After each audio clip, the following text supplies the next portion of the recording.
Every child's success story starts here. Every student who steps into Success School shines with brilliance, sculptured by teachers, polished to perfection. अस्सलाम वालेकुम नाज़रीन, आइए नज़र डालते हैं देश की राजधानी नई दिल्ली और उत्तर प्रदेश से कुछ खास खबरों पर। दिल्ली में लॉकडाउन लगने से पिछले एक महीने से ऑटो रिक्शा ड्राइवर्स की कमाई ठप हो गई है। इन ड्राइवर्स को राहत देते हुए दिल्ली कैबिनेट ने इन्हें 5-5 हजार रुपए की आर्थिक सहायता देने की योजना बनाई है। योजना के अनुसार दिल्ली के सभी पीएसवी बैच और परमिट धारकों को 5-5 हजार रुपए की सहायता दी जाएगी। आपको बता दें कि पिछले साल भी सरकार ने इसी तरह की सहायता की थी, जिसमें 1,56,350 ऑटो ड्राइवर्स को 78 करोड़ रुपए की आर्थिक सहायता दी गई थी। बताया जा रहा है कि दिल्ली में इस टाइम 2,80,000 से ज्यादा पीएसवी बैच धारक और 1,90,000 परमिट धारक है जो इस योजना के लिए आवेदन करने के पात्र हैं। दिल्ली परिवहन विभाग ने इसके लिए पहले से ही जरूरी बजट भी तैयार किया है। इस बार योजना की खास बात है कि ऑटो ड्राइवर्स को इस योजना के लिए दोबारा अप्लाई करने की भी जरूरत नहीं है। पिछली योजना में जिन लोगों ने इसका फायदा उठाया था उन सभी ड्राइवर्स का आंकड़ा सरकार के पास है और सरकार इन सभी ड्राइवर्स को दोबारा सहायता राशि देगी। जबकि इस योजना से बचे हुए जो दूसरे ड्राइवर्स बाकी हैं, इसके लिए वो भी अपील कर सकते हैं।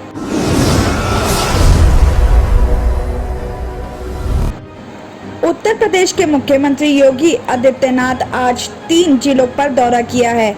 हिंडन एयरबेस से मुख्यमंत्री योगी आदित्यनाथ का हेलीकॉप्टर नोएडा के बॉटनिकल गार्डन हेलीपैड पर उतरा। यहां से सीएम योगी का काफिला इंदिरा गांधी केंद्र पहुंचा। नोएडा के सेक्टर 6 के इंदिरा गांधी कला केंद्र मीडिया वैक्सीनेशन सेंटर में सीएम योगी ने इंस्पेक्शन किया, जहां सीएम योगी ने एनटीपीसी सभागार में प्रतिनिधियों के साथ मीटिंग की।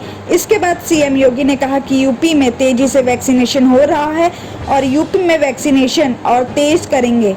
गांवों में संक्रमण रोकने का काम जारी है। यूपी में कोरोना मामलों में लगातार गिरावट आ रही है। साथ ही उन्होंने बताया कि प्रदेश का पॉजिटिविटी रेट 22% से कम होकर अब 5% से भी कम हो गया है और उत्तर प्रदेश के 1.5 करोड़ वैक्सीन प्रदेश के नागरिकों को लगवा चुके हैं। इसके बाद सीएम योगी करीब शाम 5 बजे मेरठ पहुंचे, जहां कोरोना पेशेंट्स के इलाज और फैसिलिटीज का जायजा लेने के लिए मुख्यमंत्री प्रदेश भर में दौरे पर हैं। बताया जा रहा है कि इसके बाद 17 मई यानी कल मुजफ्फरनगर में इंस्पेक्शन करके दोपहर करीब 1:30 बजे राजकीय विमान से सहारनपुर पुलिस लाइन पहुंचेंगे। वहां से वाया कार सीधे सर्किट हाउस पहुंच जाएंगे। आपको बता दें कि इससे पहले सीएम योगी आगरा, गोरखपुर, मथुरा के साथ कई जिलों का दौरा कर चुके हैं। गुरुवार को अलीगढ़ पहुंचे सीएम योगी ने कहा कि एएमयू में टीचर्स की हो रही मौत की हकीकत जानने वहां गए थे। उन्होंने बताया कि एएमयू में जो 16 में से 10 मौतें कोरोना से हुई है, उसमें से ज्यादातर टीचर्स ने वैक्सीन की पहली डोज भी नहीं ली थी।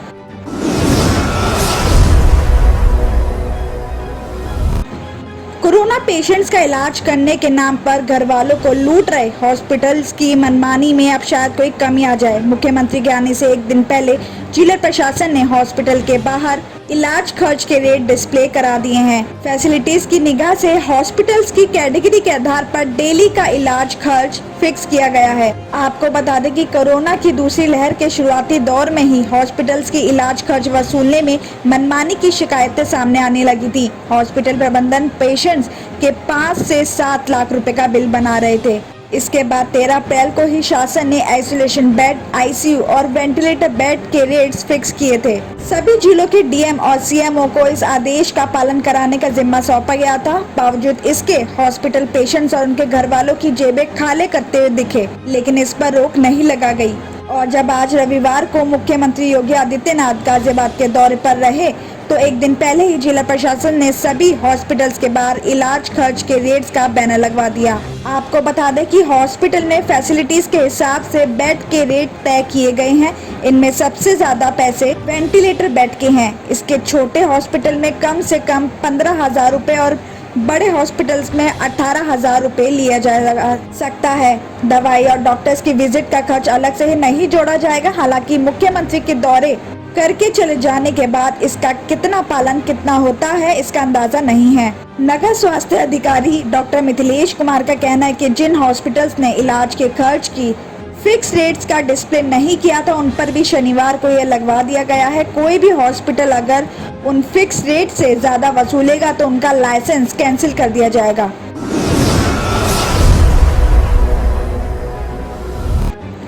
हरियाणा के पलवल सामूहिक दुष्कर्म कांड के बाद गुरुग्राम में दो दोस्तों के साथ मीट खरीदने गई लड़की से भी ऐसी ही घिनौनी वारदात का मामला सामने आया है। बिहार की रहने वाली लड़की गुरुग्राम के वजीराबाद में अपनी सहेली के साथ रहती है। शुक्रवार को ईद के दिन अपने दो दोस्तों के साथ चिकन पार्टी करने का मन बनाया। दोनों दोस्तों के साथ वो मीट की तलाश में बाइक पर शहर की ओर निकल गए। मीट की कोई भी दुकान खुली ना मिलने पर पटौदी की ओर चले गए। यहाँ बाइक का पीछा कर रही एक स्कॉर्पियो जिसमें 3 युवक बैठे थे। एक सुनसान जगह पर स्कॉर्पियो में बैठे युवकों ने लड़की और उसके दोस्तों को जबरदस्ती स्कॉर्पियो में बिठा लिया। गांव जुडोल के पास एक खेत में लड़की के दोस्तों को बंधक बनाकर तीनों युवकों ने लड़की से दुष्कर्म किया। इस बीच लड़की और उसके दोस्तों से मोबाइल फोन और रुपए भी छीन लिए गए। फिर लड़की और उसके दोनों दोस्तों को स्कॉर्पियो में बिठाकर गुरुग्राम के एक मॉल के पास छोड़कर फरार हो गए। महिला थाना मानेसर की SHO पूनम हुड्डा का कहना है कि आरोपियों की पहचान हो गई है। मामला दर्ज करके उनकी तलाश में छापे मारे जा रहे हैं। जहां घटना हुई है वहां का भी मुआयना किया गया है और लड़की का मेडिकल कराया गया है। मोहम्मदिया शवरमा की लाजवाब पेशकश मोहम्मदिया मंदी हाउस आप तमाम दोस्त अहबाब का वेलकम करता है। अलहदा कैबिन में बैठकर अपने दोस्त अहबाब फैमिलीज के साथ मटन मंदी, चिकन मंदी, फिश मंदी और प्रॉन्स मंदी का मजा लीजिए। एक बार चले आइए, बार बार चले आइए। मोहम्मदिया मंदी हाउस तमाम प्लेटर्स का मजा लीजिए और साथ ही साथ हैदराबादी दम बिरयानी का मजा लीजिए। आप तमाम का वेलकम करता है होम डिलीवरी की सहूलत के साथ मोहम्मदिया मंदी house near Mohammadia shawarma, Kadarbagh, नानल नगर रोड, हैदराबाद 9701806623।